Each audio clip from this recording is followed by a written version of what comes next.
رب العالمین په ډېرو موقعو کې چې د غصې موقع به وه نو حضور پاک ته بار بار دا تلقین کړی دی چې خذ العفو د عفو نه کار واله معاف کا او وأمر بالعرف او د خو خبرو خلقو ته تلقین وکړه واعرض عن الجاهلین د ناپویو نه مخ واړوه یا راستې وکړه د حضور پاک لور وه حضرت زینب رضی اللہ تعالی عنها او دا په یو کافر باندې په مکه مکرمه کې واده وه د هغه نوم ابوالعاص و هغه وخت کې مسلمانې او د کافر په منځ کې د نکاح حرمت نو د ډېرو مسلمانانو په نکاح کې کافرانې مشرکانې وې هغه وخت کې او ډېرې مسلمانانې ښځې د مشرکانو په نکاح کې وې نه وې چې حضور پاک ته نبوت ملو شو نو چې نبوت ملو شو نو د چا خاون مسلمان شو ښځه کافره وه د چا ښځه مسلمانه شوه خاون دی کافر و نو هغه زمانه کې دا حکم نو چې د مسلمان په نکاح کې د کافر نه دا حکم بیا وروسته په مدینه منوره کې نازل شوی دی نو دا زینب د ابوالعاص په نکاح کې وه ابوالعاص د مکې په کافرانو کې یو ښه مضبوط سردار و دی په بدر کې گیر شو بدر کې دی د کافرانو په صف کې و الله وروسته دی مسلمان کړی دی او په بدر کې دی د کافرانو په صف کې و دی ونیوی شو او یا کافران مردار شو او یا قیدیان شو په هغه او یو قیدیانو کې یو د ابوالعاص حضور پاک مبارک د صحابه سره مشوره وکړه چې د قیدیانو سره څوک چا وی صاحب زمونږ وروڼه دي زمونږ خپلوان دي پردي نه یو خپل یو ما پیکو چا وی چې صاحب وجلې پکار دي د حضرت عمر فاروق رضی الله عنه دا ریوه چې دا اویا واړه وجل غواړي او داسې به نه وجنو هر سړی به خپل رشته دار وجني تر دې حده پورې رسول الله مبارک ته حضرت عمر وی زما پکې ماما دی زه به خپل ماما وجنم وی د ابوبکر پکې زوی دی به زوی وجني او یې صاحب ستا پکې یو تره دی حضرت عباس یو دی زوم دی ابوالعاص ته به د خپل وجني نن موږ الله ته خواهو چې خدای ستا په لار کې او ستا په رضا کې موږ نه ماما پیژنو نه زوی پیژنو نه تره پیژنو نه زوم پیژنو نه رور پیژنو که د چا پکې رور دی به خپل رور وجني که د چا پکې پلار دی هغه به خپل پلار وجني دا اکثرو صحابه او دا ریوه چې فدیه به ترې والو جرمانه او پرېږدو نو د حضور پاک هم دې طرف ته اعلان شو اکثریت رای دا و د اکثریت طرف ته او دې کې خیر هم چې دې نه به فدیه والو پیسې به ترې والو هغه پیسې به زمونږ په کار راشي مونږ به پرې د جنګ سامان والو او دا به پرېږدو چې پرېږدو کیدی شي دا خلک خدای پاک بیا وروسته مسلمانان کړي واقعي همغه خدای مسلمانان کړ د حضور پاک هغه تر عباس هغه مسلمان شو زوم و ابوالعاص دا وروسته بیا مسلمان شو د ابوبکر صدیق زوی خدای وروسته مسلمان کړ د ابوجهل زوی د عکرمه خدای وروسته مسلمان کړ خالد ابن ولید خدای وروسته مسلمان کړ اکثریت بیا وروسته خدای پاک مسلمانان کړل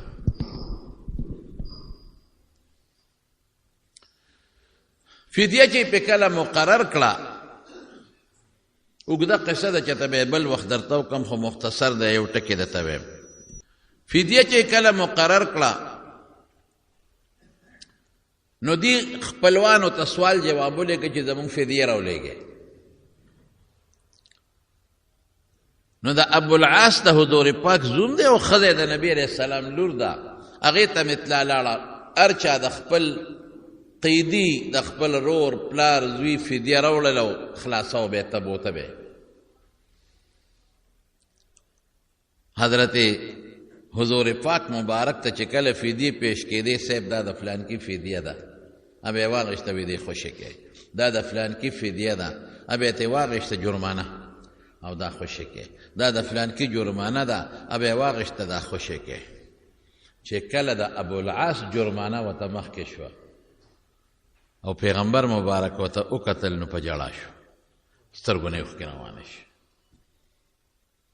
هغه جرمانه کې په هغه فدیه کې د حضور پاک لور حضرت زینب یو امیل را لېږلی و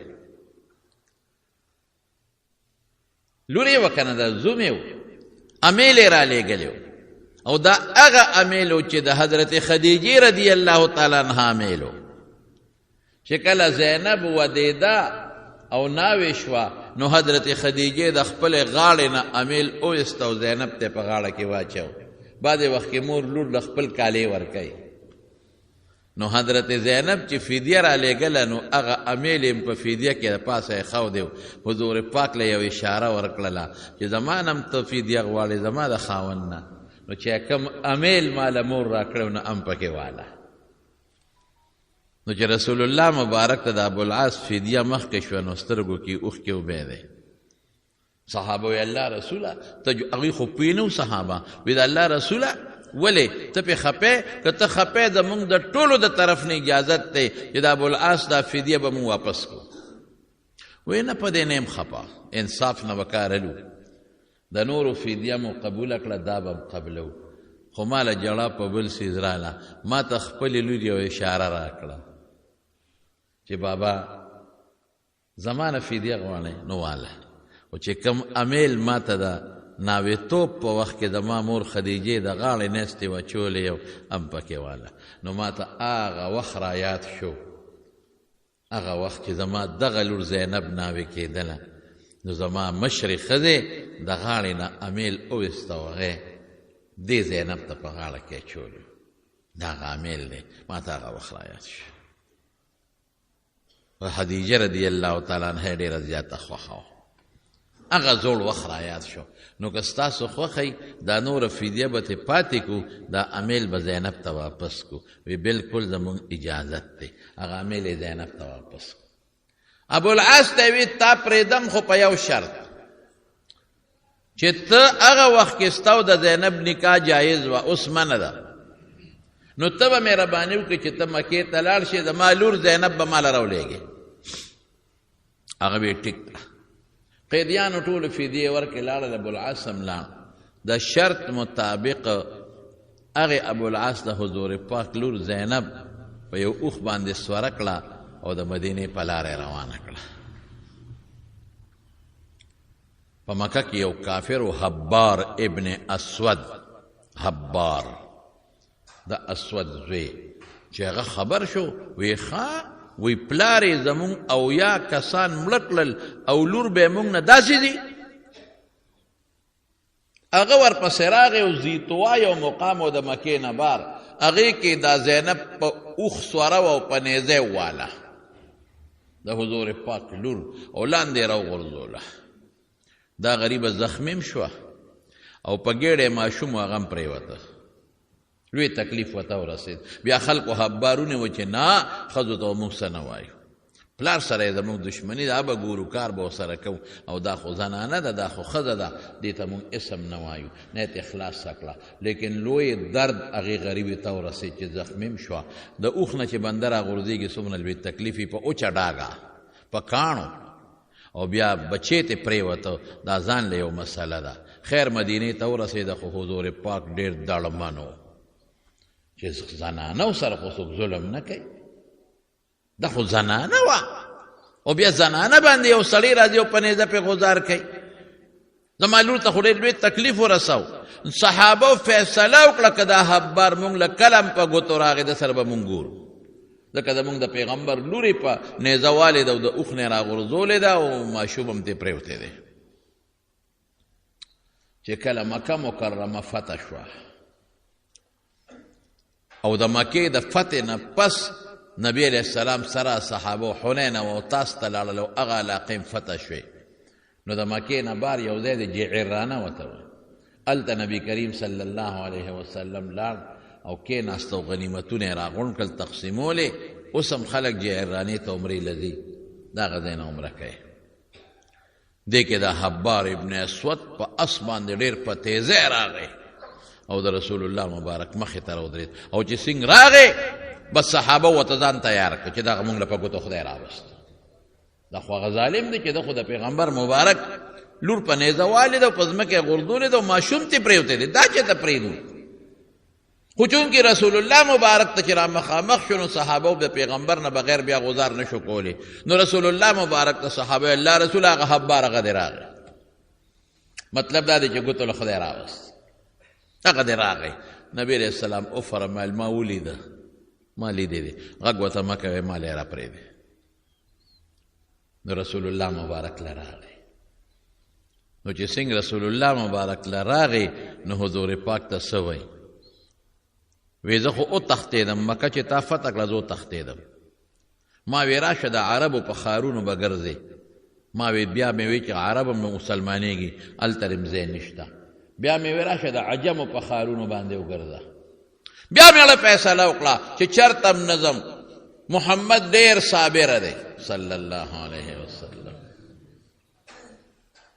هغه له خدای ډېر صبر ورکړی دی او هغه ته چې څوک مخامخ ودرېږي نو معاف کوي او دا هغه نه هوښیار انسان هم بل څوک نشته زما سره به که زه مړ شم نو زما په مرګ د هغه څه زه دې مخ ته ولاړ یم او زه دې وخت کې ستا په مخ کې کلمې شهادت ویمه اشهد ان لا اله الا الله واشهد انک عبد الله ورسوله زه د دې خبرې ګوی کوم چې الله یو د شریک نه لري او ته د خدای پیغمبر رسول الله مبارک ورته فرمایل وی دړنه دا خبره کې وی بالکل دړنه دا خبره کوم فورا جبریل راغی سعید عبدالله ابن جبیر رضی الله عنه وی جبریل راغی آیت یې راوړه خذ العفو دا الله پیغمبره معافی نه کار واله الله اکبر وامر بالعرف او خلقو ته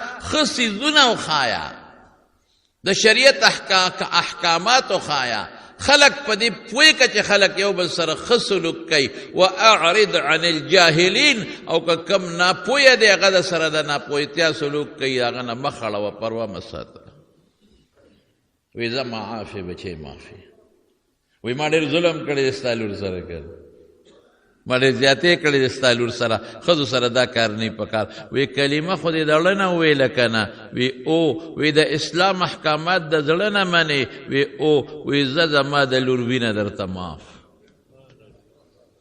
په ګوتو ورغلی انسان بل انسان وی چې پرېږدم دی چېرته تا خو ډېر لوی ظلم کړی دی زیاتې دې کړی دی پرېږدم دی نه زما په دې کم خو یو نیزه زم غزار در کوم ما په دې کم خو اوښته د خېجوم یو درز دې لاندې راغورځوم چې پته ولګي چې دا آسان کار دی او که ګران کار دی نه لور سره سلام ونه کړه چې بچې ته معاف کوې که نه بس د الله حکم او خبره خلاصه مونږ وایو مونږ د رسول الله مبارک امتیان یو دعوه ټول کو خو د پیغمبر په طریقه مونږ یو نه چلیږو ځان ته د حضور پاک امتی وایو دعوه ښه مضبوطه کو چې د پیغمبر امتی لیکن د رسول الله مبارک سنت او د پیغمبر په طریقه عمل زمونږ نشته د پیغمبر طریقه دا ده که یو انسان زیاتی کړي او ظلم یې کړي او تاله راغی او تا ته وایي ما معاف کا زه معافي غواړم وی ده په مخه دی ښه ما معاف کړی او که ته ورته وایې چې نه سوال نه پیدا کېږي در باندې جرګه کوي او ته وایې نه معاف کوم اده له مشرانو سپینګیري راولي او ته سوال نه پیدا کېږي اده له کور ته راشي چې زه ستا در له راغلی یم او ستا کور له ما معاف که بیا به نه کومه ته وایې پرېږدم دی چې ته د کور مخکې ډېر خلک دي چې کور ته وله راغلي د کور مخکې ویشته دا جرم دی دا ګناه ده دا ظلم دی دا د رسول الله صلی الله علیه وسلم طریقه نه ده د رسول الله مبارک د ترزویو ربیعه هغه حذیلیانو وجلیو او رسول الله مبارک فیصله کړې وه چې د حذیلیانو نه به زه د دې تره د زوی بدل اخلم، انتقام به اخلم. خو چې مکه مکرم فتح شوه نو رسول الله مبارک اعلان وکړ، وی د جاهلیت په زمانه کې چې چام یو بل وجلی دي، د یو بل وینې توی کړي دي، هغه ختم. دماء الجاهلیه تحت قدمی هاتین، د دې زما د قدمونو لاندې ختم موضوع. او دا ټولو نه مخکې په عمل کوم. حضور پاک فرمایي وی زما د تره زوی ماشومو بچیو او حذیلیانو وجلی دی، ماشوم څوک نه وجني، ما د طرف نه هغوی ته معافي ده. د خپل کور نه لومبې به عمل کوي، وروسته به پې بل عمل کوي. الله قرآن شریف کې موږ ته اعلان کوي خذ العفو ونسا عفو، عفو نه کار والا چې څوک درنه معافي غواړي وی ما معاف کړی. وامر بالعرف، یاره نصیحت ورته وکړه وی بچې ما خو معاف کړی، خو آینده له داسې کارونه کوي. که آینده له دې دا غلطي بل سره وکړه ګورې بیا به بل څوک معاف نه کړي. که آینده له دا غلطي ما سره وکړه ګورې بیا به زما بچي معاف نه کړي. وامر بالعرف، بچې ما خو معاف کړی خو خدای نه معافي وغواړه. وامر بالعرف، بچې ما خو معاف کړی خو دا کوناټي نه تباچه کو ده که بیا داسې مه کوه. وامر بالعرف، بچې ما خو معاف کړی خو بیا لاسونه مټې مه واخه، بیا د بدماشۍ چال مه کوه، بیا خلک مه یروه، بیا برېت مه تاوخه. نصیحت ورته وکړه. وامر، امر ورته وکړه، حکم ورته وکړه. واعرض عن الجاهلین، او که د دې د پاسه هم درته څوک سترګې راړی او د جهالت کار کوي، مخ ته اړه ورلر کوه، خپل کار به کوي. عمل رومبے رسول الله مبارک. حضرت په خیبر په مقام کې، په خیبر کې یو ښځه و یهودنه و زینب نومې، رسول الله مبارک ته په دعوت وکړو، په غوښه کې ورته زهر اچولو، او د نبی علیه السلام مبارک سره صحابه موجود دي، او رسول الله مبارک چې دواړه اوچته کړه صحابو ته مه خورئ، وی دې کې زهر دی. اخذ یې راوغوښته یهودیان ورسره اوږده قصه مختصر ورته وی دې کې د زهر اچولي دي. وی او بلکل څه تپوسونه یې ته مخکې نور هم وکړل. وی او وی ولې م پکې زهر اچول؟ وی موږ وی که رښتونی پیغمبر یې تا ته نقصان نشي رسولی، او که دروغجن پیغمبر یې خلاص به شو دنه اچولې. د هغې د پاسه د دواړو جهانو سرداره ښځه معاف کړه، وي زه معافې. حالانکه سی کولی شو مخامخ ولاړو، که حکم یې کړی و چې د مازدیګر وله وهی په توره، موږ ته زهر اچوي.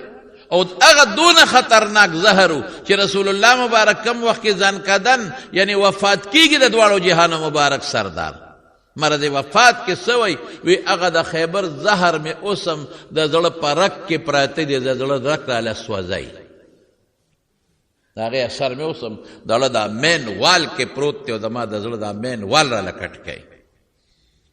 لیکن پیغمبر معاف کړه. دا ولې؟ ښه طاقت یې و، هر څه یې کولی شو. که یو څو یې دقسې وهلی وی بیا به چا دا غلطۍ نه کولې، بیا به د پیغمبر سره چا ظلم نه کولې. موږ ته یو مثال مخکې پرېښوده چې زه معاف کول کوم، تاسو به معاف کول کوئ. پیغمبر د کافر معاف کوي، او زه د خپل مسلمان رور نه معاف کوم. پیغمبر یهودی معاف کوي، مشرک معاف کوي، زه خپل د پیغمبر امتی نه معاف کوم، زه زوی نه معاف کوم، زه پلار نه معاف کوم. قسم دې ډېر زامن چې پلار ته خپی او دا زوی دی په پلار جرګو کوي، پلار یې نه معاف کوي. دا زوی زی په مور جرګه کوي، مور یې نه معاف کوي. دا رور زی په رور جرګه کوي، او رور یې نه معاف کوي. نه بالکل نه معاف کوم.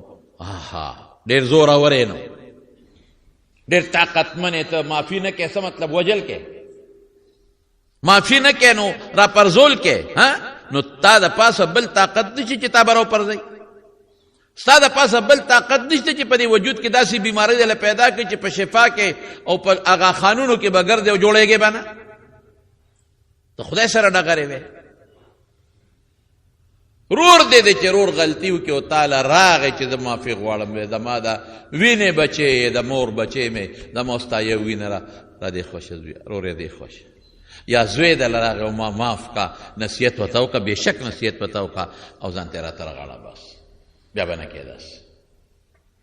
مونږ کې دا شی نشته. پیسه ډېر خوږ شی دی، خدای ګواه دی. نن سبا د پیسې دپاره خلک لګیا دي نن رور وجني، د پیسې دپاره خلک لګیا دي نن زوی پلار وجني، د پیسې دپاره نن لګیا دي خلک تره د تره زوی وجني، ماما وجني، خوريي وجني، د ترور زوی وجني، ګاونډي وجني، د لږو پیسو دپاره. ما ته بل ورځ یو ځای کې چا خبره وکړه، وی دلته دشمني ده او په هغې کې 7 مړي شوي دي. څو 7 د یو طرف نه بل طرف نه. مې دا دشمني په څو جوړه شوې ده؟ وی دا په 10,000 روپۍ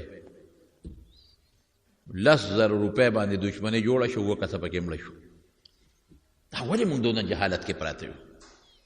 دا موږ د خدای نه ولې نه یېرېږو؟ الله خو موږ ته اعلان کړی دی، قرآن کړی دی، من قتل مؤمنا متعمدا فجزاؤه جهنم خالدین فیها، چې مسلمان دی قصدن ملک ټول عمر به دوزخ کې پروت دی. او رسول الله مبارک فرمایي وی د جنت او د ځان په میانس کې یو لپه وینه محایل کوا. یو مسلمان دی یو لپه وینه توی کړه نو ستا او د جنت په میانس کې پرده راله. موږ د خدای نه ولې نه یېرېږو؟ د ځان کدن موږ نه منو. بدعمله سړي نه چې سا وځي په کومه طریقه وځي؟ ها وی داسې به تې سا وځي او دی به داسې تړقېږي لکه د جمدي څاروي نه چې بنده سرمن وباسي. ته دا ځان کدن نه منې؟ ته دا قبر نه منې چې د به قبر کې پروت یم، نه مې دا کارخانه پکارېږي او نه مې دا مال پکارېږي او نه مې جایداد پکارېږي او نه مې دولت پکارېږي او نه ټوپک. ته د قیامت ورځ نه منې، ته الله نه منې، ته پیغمبر نه منې چې پیغمبر ته مخامخ به بیا ولاړې. نن سبا خو یو حال جوړ شوی دی، په معمولي خبرو جګړې دي، په معمولي خبرو تماچه او ټوپک دی، په سیاسي خبرو یو لګي شي بل مړ کي. نن سبا اکثر جګړې سیاسي دي. یا لکه دا سیاسي لیډران دا ستا پکارېږي؟ قسم په خدای که جنازې له دې راشي، په خدای قسم که جیل ته لاړې که تپوس ته مو کي، په خدای قسم که د لګوی لم راشي، په خدای قسم چې عدالت ته لاړ شي که جج دله سپارش مو کي، دا رور به دې پکارېږي. کټ به دې ده اوچتوي، قبر به دله دی که نه، خخۍ به دې دی، دوا ته به دې ناستي ده چې چا سره ستا جګړه ده. کور په کور ما یو جنډه لګولې ده او تا بله جنډه لګولې ده، او سار چې روزم هغه ته کنځل کوم هغه ما ته کنځل کوي. دا په کوم طرف خلک روان؟ مولیانو پسې لګیا دي خلک. زه همیشه خپلو شاګردانو ته ویم، همیشه ورته ویم ښایي دې خلکو ته قرآن، ښایي دې خلکو ته د پیغمبر حدیث، ښایي دې خلکو ته حافظان یې جوړ کړې، ناظره ورته وښایې، کوي دې راته کنځل. دیری ما ته کنځل کوي، زه به بچي ته قرآن ښیم. دې ما ته کنځل ښیي، زه به بچي غېږې ته رانږدې کوم، ویم راشي چې بچي نه دله حافظ جوړ کړم. دې ما ته کنځل کوي، زه وایم بچي راوله چې د پیغمبر وارث ته دله جوړ کړم. ته کنځل کوه، زه به د پیغمبر وارث جوړوم د بچي نه. ته بد رد وایه، زه به ستا بچې د رسول الله مبارک سره یو ځای کوم. ته بد رد وایه، کنځل کوه، سپکې وایه، ښځه کنځه، لور کنځه، زه به ستا او د بچي او ستا د خدای په منځ کې جوړ پیدا کوم. تکړه شه. خپلو طالبانو ته ویم اعرض عن الجاهلین باندې عمل وکړئ. د بدو جواب په بدو مو ورکوئ، د کنځلو جواب په کنځلو مو ورکوئ. خذ العفو وامر بالعرف واعرض عن الجاهلین. پام کوه، که هغه راپسې هر څه وي، سپکې وي، ډتې وي، هر څه چې وي، مو ورکوه جواب. لاړ شه دروازه ورته ووایه چې دا څوک درپسې کنځل کوي، ابه بار روځي، وایي بچې خو دې سار سبق نه راغلی.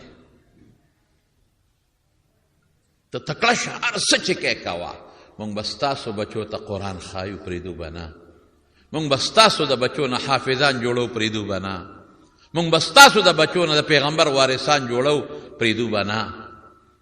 مونږ خو قسم په خدای علم تاسو سره ستړی شو، یارونو علم ستړی شو، ستاسو دپاره زمونږ لونه ستړی شو. که عمره کې نو تاسو ته دواګانې دي، که په حج کې نو دې تاسو ته دواګانې دي، که د درس نه پسې نو خدای د پیغمبر امت تاسو ته دواګانې. که منځي نو تاسو ته دواګانې دي، که د شپې چې ته پاسو نو تاسو ته دواګانې دي. علمو تاسو سره خلاص شو، تاسو مړه کنځل کوئ مولیانو پس. ستاسو بچو ته زمونږ له خلاص شو، ستاسو د پاره زمونږ مولیان لګیا دي غریبانان خیر غواړي. خیر چنده څه شی دی؟ خیر ستاسو له بچو ده مدرسو والا لګیا دي په کوڅو کې ګرځي چنده راکې چنده راکې څه پې کوي په دا چنده باندې. ستا بچو ته قرآن ښایي، ستا بچو له استاد نیسي هغه له تنخوا ورکوي، ستا بچي ته پکې چالو کوي هغې له بل ورکوي، ستا بچي له درې او پوړ ولالي، ستا بچي له قرآن لي. ولې موږ بې انصافه شو؟ مفتو کې خلک نوې ټول ټول لګیا دی په فیسبوک باندې او مولیانو پسې کنځلي دی او کنځلي دی او کنځلي دی او بدرد کوې کنځلي چې څه کوې کوې. زه بیا م ستا خیر خویم، زه بیا م تا ته نیغه لار ښیم، زه بیا م نه غواړم چې تا نه د سنکدن په سخته وځي، زه بیا م نه غواړم چې په قبر کې دې تو ډبولی شي. زه وایم چې ستا د بچي نه حافظ جوړ کړم چې په قبر کې د ایمان او د عمل رڼاګانې ولګي. زه نه غواړم، زه بیا هم نه غواړم چې ته دوزخ ته لاړ شې، زه نه غواړم چې د پیغمبر امتي دې دوزخ ته لاړ شي. زه یم چې تاسو جنت والا جوړ شئ. زمونږ خو په جنازو کې، په جمعو کې، په اخترونو کې، په روغو کې اړه ستړی شو چې خدای ته وګورئ مس کوئ، خدای ته وګورئ د پیغمبر په نقش قدم لاړ شئ، خدای ته وګورئ شیطان په نقش قدم مه دی. دې کې زمونږ څه مقصد دی؟ تا د خدای سره جوړومه، تا د دوزخ نه بچ کوم، ځان هم بچ کومه، تا هم د دوزخ نه بچ کوم. لیکن ته په دې کې مونږ ته کنځل کې کوا یو کار بکوم. دلته اسم نه وایو، دلته په دې آیت عمل کوم چې خذ العفو معافیه، دلته په دې عمل کوم وامر بالعرف چې خلقو ته نیکی بیان کا، دلته په دې عمل کوم چې واعرض عن الجاهلین جاهلانو نه مخ واړوه. لیکن د قیامت په میدان کې دې نه پرېږدم، هلته د خدای په دربار کې او د پیغمبر مخ کې به د مرۍ نه بیا رانیسم. هلته به وایم چې الله ما ستا دین د ته بیانو د کنځل کو، الله ما خو د ده نه د پیغمبر وارث جوړو، د ده د بچي نه مې د پیغمبر وارث جوړو، الله ما خو ده ته د جنت لاره خوله او د دوزخ نه مې بچ کو. خو الله ده نه دی منلې، ما ته یې کنځل، زما ښځه یې کنځلې ده، زما لور یې کنځلې ده، زما د طالب او زما د مولا سپکه یې ویلې ده. د پیغمبر مخکې د خدای په دربار کې به دې بیا د مرۍ نه نیسم. ولې داسې کوو؟ دا مونږ وشو څه؟ دا مونږ ولې لیونیان شو؟ زمونږ مولیان هم لیونیان دي بعضې ځان ته به یې میک لګولي او په کوټه کې به ناست دی او مولا به مولا پسې لګیا، مولا به د مولا بېعزتي کوي. عوامو ته مولا ولې سپکې یا ظالمه؟ د عوامو مخکې د علماو بد ولې وی ظالمه؟ راشه یو خبره کوم، ما کې به د دنیا غلطۍ وي، زما د سپینه جامه تاسو ته لرې دی نه سپینه ښکاري، خو که رانږدې شو داسې ام قتل نو په ده به نري نري داغونه به ما ته که رانږدې شو نو ما نه به د دنیا غلطۍ کېږي، زه به د دنیا ګناهګار یم. نو چې ته زما بد یو بل ته وی نو ښه نه ده چې ما ته وي او زه ترې معافي غواړم، توبه وباسم. ما کې غلطي ده نو ماله راشه پیاله چای در باندې وڅکم، جنګ در سره نه کوم، ماله راشه ډوډۍ به هم در باندې وخورم او ما ته ووایه چې تا کې دا نقصان دی صاحب دا مه کوه. که ما کې ایمانی او د پیغمبر د سنت او د قرآن خلاف یو عملي زه به تې ستا مخکې توبه وباسم، زه په دې په دې لوډ سپیکر توبه وباسم، بیا به زه مسلمان نه به چې د خدای او د رسول خلاف کوم. او که نه ته نه پوهېدې نو زه به دې پوهې کړم، نه ما ته به د رولولی په شکل کې کینو که نه، تم مولی او زم مولی، تم د رسول الله مبارک امتی زم ما، تم وی د قرآن خدمت کوم زم د قرآن خدمت کوم، تم وی د پیغمبر د سنتو خدمت کوم زه وی زیم کومه، نو دواړه به کینو سره کنه. راشه پیاله چای به وڅکو، ډوډۍ به در باندې وخورم، په تندي به دې ښکل کم، په مینه به دین خبرې وکړو، ما به یا پوهې کې یا به تا پوهې کم. نو کار دې سره چې ته په ممبر کښېنې او ځان ترې ډبل میکونه لیږلي دی او د ما بد وی مولیانو کې شته. کار دې څه دی چې یو مولا به بل مولا پسې لګیا دی، ډبل میکونه لګولي دي، بلبل پسې لګیا دی، بلبل پسې بلبل پسې بلبل پسې بلبل پسې، او عوامو ته دا مولا سپکې. نو چې تمام عوامو ته سپک کې نو عوام زما د دین خبرې بیا نه مني، وایي دا ټیک نه دی، دا غلط سړی دی. نو دا علما دا یو بل پسې چې لګیا دي خدای ته وګورې یو بل سره کښېنئ، د مینې په ماحول کې یو بل سره کښېنئ. قسم په خدای که دا د پیغمبر طریقه وه، قسم په خدای که دا د صحابو طریقه وه په محبت یو بل سره کښېنئ د یو بل چای وڅښئ د یو بل ډوډۍ وخورئ او دیني مسلې بعضې داسې دي چې هغه د غوره او د ناغوره اختلاف دی په هغې سړی کافر او مسلمان نه جوړېږي هغه خو ترې رامیانځه وباسه خو که کوم د کفر او د ایمان خبرې دي کښېنئ یو بل سره یو بل پوه کړئ امت نن په انتشار کې پروت دی یو پسې کندل بل پسې کندل سیاسي لیډر یو پسې کندل بل پسې کندل په سټیج د یو بل لورې او خویندې یادېږي دا د پیغمبر طریقه وه ته د پیغمبر امتي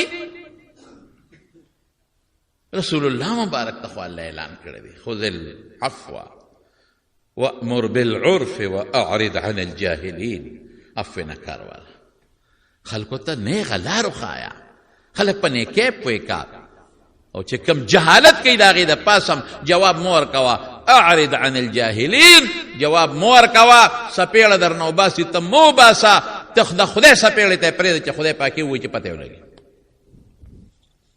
غیبتونه دي او بهتانونه دي او په تاسو کې هم دی په موږ کې هم دی بل شی نشته د بل عزت زموږ نشي پېرزو چې دا ولې دله خدای عزت ورکړی دی دا دله مال خدای ولې ورکړی دی دا سپینه جامه ولې اچوي دا موټر یې ولې دی دا کور یې ولې دی د اجره یې ولې ده دا دوه څلور نوکران ورته ولې ناست دي قسم په خدای که دا د چا بدي شي دا ښه شخی شي ته وزغمې زه د پیغمبر امتی د پیغمبر دې ته وایي امت اجابت چې هغه د پیغمبر په طریقه او په نقش قدم عمل وکړي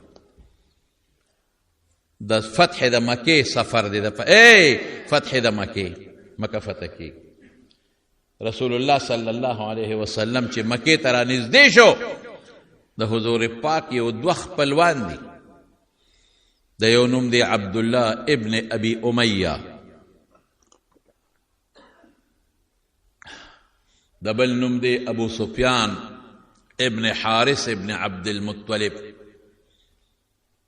یوې د تره زوی دی او بلې د ترور زوی دی او دا د حضور پاک د ماشوموالي دوستانو دا لکانې دوستانه چی که نه دا چې په لکانه کې یو بل سره دا لوبې ټوکې کړي دا ډېره خوږی د ماشوموالي دوستانې او ترور زوی او تره زوی او د ماشوموالي دوستانه ده دا دواړه کافر دي او رسول الله مبارک ولا دعاګانې کوي یا خدای زما د ترور هغه زوی عبدالله زما د تره دا زوی ابو سفیان یا خدای دا خو مسلمانان کې هر وخت به ولا دعاګانې کولې هر وخت به دعاګانې کولې دعا خدای قبلې خو بعد وخت یې ورکوي چې د مکې د فتح سفر دی او رسول الله مبارک مکې ته نږدې شو دغه دا دواړه را روان دي پیغمبر مبارک له راځي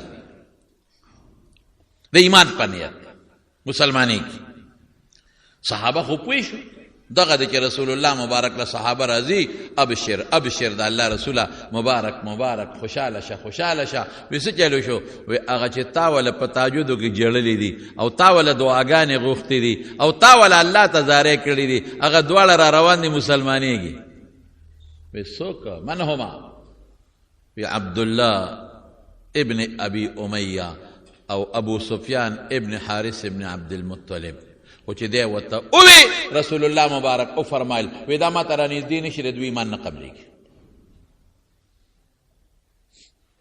صحابه حیران شو الله رسول اوسه پورې دی ولا د خدای په دربار کې دعاګانې کولې اوسه پورې دی ولا الله ته جړاګانې کولې اوسه پورې د دوی په کفر خفه و ایمان پسې دی ولا جړل اوس وی توبه نه قبلېږي وی دا ما ته رانه ولې د دوی توبه نه قبلېږي هغو ته چې وی مه راځئ ولې وی رسول الله مبارک ډېر سخت غصه دی او خفه دی او چې توبه نه قبلېږي هغې وی مونږ د زړه نه ایمان راوړی دی بس مونږ خدای یو منلی دی او رسول الله مبارک هم پیغمبر منلی دی که ایمان قبلېږي او که نه قبلېږي مونږ بس ایمان راوړی دی واپس نه صحابه راغی جرګې شروع شي یسه مهرباني وکړو معاف یې کړه نه معاف کوم بل راغی الله رسوله حضرت ام سلمه راله دا د عبدالله خور وه حضور پاک ته کېناسته ام المؤمنین ده وی ګوره د الله رسوله په پردو رحم کې په خپلو نه کې پردي دې معاف کړل او خپل نه معاف کې اوسه پورې دې ولا دعاګانې کولې، اوس چې ایمان راوړي اوس یې نه معاف کړې. وی ام سلمې ووره ما سره ذاتي چا چې بد کړي دي ما معاف کړي دي، ذاتي چې چام بد کړي دي ما معاف کړي دي. واقعي پیغمبر مبارک چې انتقام اغشتلی د خدای دپاره یې اغشتلی، ذاتي انتقام یې نه دی اغشتی، چېرته هم نه دی اغشتی، ما معاف کړی دی. یو سړی ولا په یو جهاد کې یو باندې سي راغی او رسول الله مبارک صادر یې ونیوه او دامره زور چکې ورکو چې د پیغمبر علیه السلام په دې سټ د هغې صادر چاپه جوړه شوه. وی مال نه راکې او خلکو له ورکې. رسول الله مبارک مسکې شو ورته، اډو غږې ونه مسکې شو. وی که د دې ځنګل د اون عمره مال را سره وې که نه، قسم په خدای چې دا مې در باندې ټول ویشه. صبر وکړئ لږ که نه تاسو تلوار کوئ. نو ذاتي که ما سره حالانکه یو باندې سي او که څپېړی یې ورکړی وی هېڅ پم نه، ما ذاتي چا سره روانه نشته. ام سلمې دا یو چې دی د ما پسې شعرونه جوړ کړي دي او زما ذات نه، زما پیغمبری پسې، زما خدای پسې، زما قرآن پسې د شعرونه جوړ کړي دي او د دنیا په ګوټ ګوټ کې خو د شعر و شاعرۍ زمانه وه، نن هغه لوستلی کېږي او خلک بد وایي. او دې بل ته ما ووی چې ای د ترور زویه، تا ته پته نه ده چې د رښتون یم دروغجن نه یم، تا ته پته نه ده ما چې ته دروغ ویلی دي، ته ما او ما ماشومان لوی شو، نو زه د خدای پیغمبر یم، د خدای نیکبخته ولې نه منې؟ دا قرآن خو زما خبرې نه دي، دا خو د الله وحی ده. وی ده راته څه وی؟ ده وی دا خو لا دا دي که نه که الله پاک د اسمان نه زما په نوم خط راولیږي او په هغې کې لیکلي چې دا زما پیغمبر دی، وی منه، او خط را رواني راشي او زما لاس لره ورسي، نو بیا دې نه منم. زما د خدای بېعزتي کړې دا نه منم. یو جرګه قبوله نه شوه. دا دواړه رال ام سلمې له وی څه وکړو؟ وی یو کار وکړي، وی د حضور پاک شان ما ته معلوم دی، غصه خو چې بنده مخامخ شي بیا غصه ختمه شي. تاسو داسې وکړئ چې دواړه ورشي او رسول الله مبارک ته مخامخ ودرېږېدي به دنه مخ خړئ، نو داسې ورته وشئ، که دې خوا یې مخ واړو دی بل طرف ته راته وشئ، که داسې مخ واړو اخوا ورته وشئ. او یو ایت ته ویمه ده ووایئ، هغه ایت ته تخیب چې د یوسف علیه السلام رونو یوسف علیه السلام ته ویلی و. د یوسف علیه السلام رونو خو یوسف علیه السلام کوی کې وغورځاو، خو چې وروستو پته ولګېدله نو ملامت و چې دا مو څه کړي دي، پلار ته خو یې هغه شر مخ خوړلی دی. هغه آیت به درته وویمه، هغه ورته ووایه: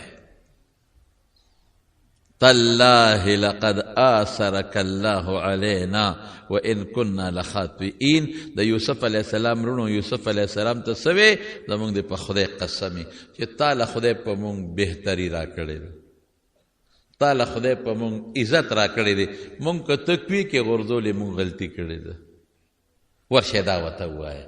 نو دوی رالل چې پیغمبر مبارک ته کېناستل، مخ یې دې داسې واړو، چې دې خوا رالل داسې مخ واړو، چې دې خوا رالل داسې مخ واړو، چې دې خوا رالل. وایي د الله رسوله تالله لقد آثرك الله علينا، زمونږ د په خدای قسمې چې ته الله په مونږ کې غوره پیدا کړې، ته پیغمبر یې مونږ امتیا. وإن كنا لخاطئين، اکه مونږ څه زیاتي کړې دي، مونږ غلطي کړې ده. فوراً د پیغمبر مبارک په زړه کې رحم جوش شو، فوراً دی آیات عمل وکړو، فوراً رحم جوش شو. لا تسریب علیکم اليوم یغفر الله لکم، چې یوسف علیه السلام رونو ته ویلي اقې اوې وی زه اس ملامتیا در باندې نشته، زه معاف یې، خدای معاف کا.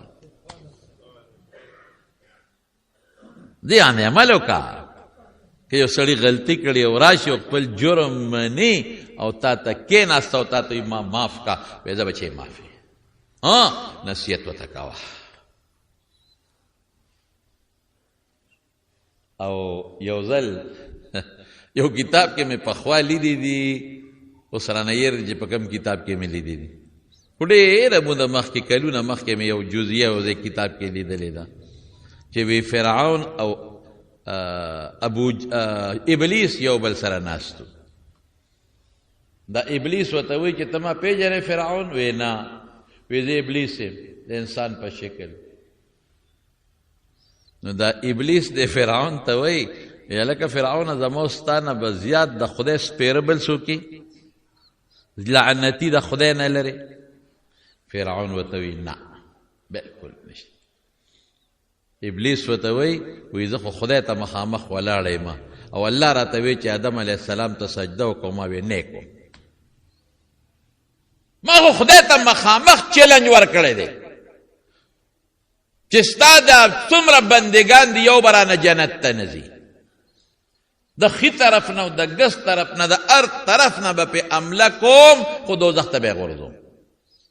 ما خو خدای سره جګړه کړې ده، ما نه دوی بدبخته بل کم دی. فرعون ورته څه وایي ما د خدای دعوه کړې ده انا ربکم الاعلی،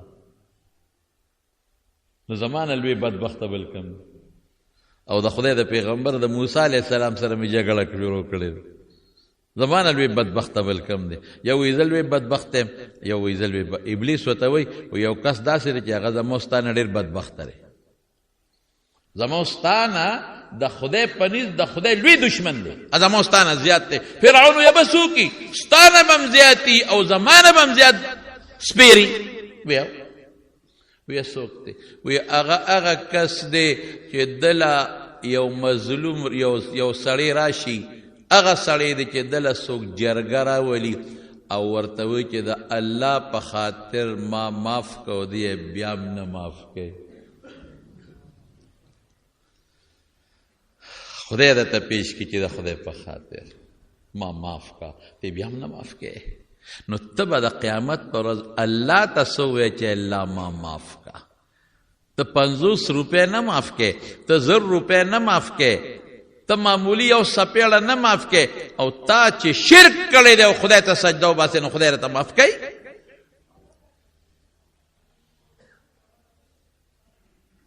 عمل به کوو ښه، مونږ ټول د رسول الله مبارک امتیان یو، څه به کوو؟ عمل به کوو.